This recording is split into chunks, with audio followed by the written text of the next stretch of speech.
In the quiet village of Ankyaripo, where the red earth met the horizon and the wind carried stories from generations past, there stood an ancient baobab tree. It was not just any tree. The elders said it had been there before their grandfathers were born, and their grandfathers before them. Its trunk was wide enough to shelter 10 men, and its branches stretched like arms that had seen too much to ever rest. The villagers called it the listener, because it remembered everything. Every evening, as the sun melted into gold, the villagers gathered beneath the baobab. Children played, women pounded fufu, and men told stories of bravery, trickery, and wisdom. But there was one rule, strict and never broken. Do not lie beneath the baobab. No one questioned it, except Kofi. Kofi was a young man, sharp-tongued and restless.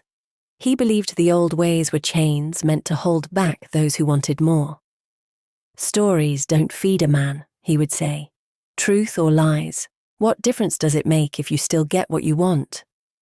He wanted wealth, fast, not the slow, patient kind that came from farming or trade.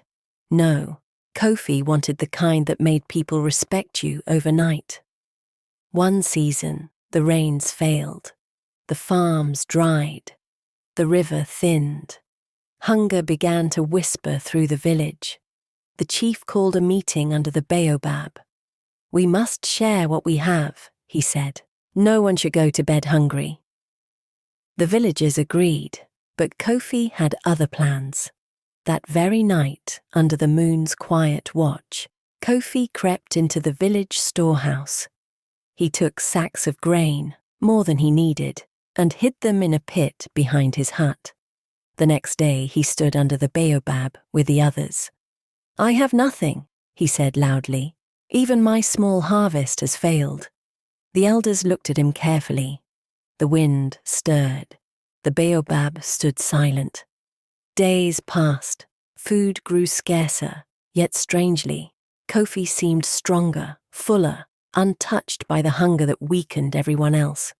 People began to whisper, but no one spoke openly, until Abina did.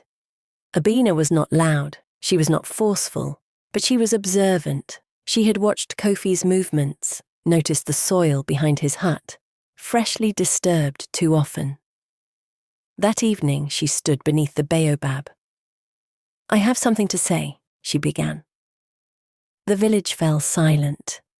I believe someone among us is taking more than their share, and lying about it. The air grew heavy. The chief nodded slowly. Then we must ask the tree. Kofi laughed. The tree? He scoffed. Since when did wooden leaves become judges of men? But deep down, something shifted. A discomfort he couldn't explain. The chief raised his staff. One by one, he said, we will stand before the baobab and speak our truth. If you lie, the tree will remember. The villagers lined up. Each person stepped forward, placed a hand on the rough bark, and spoke honestly of what they had taken, what they had left, and what they could give. Nothing happened. Just silence. Wind, waiting. Then it was Kofi's turn. He walked forward, slower now. The laughter was gone. He placed his hand on the tree. Its bark felt warm, too warm. I, Kofi began, his voice steady but tight, have taken nothing that does not belong to me. For a moment, nothing happened.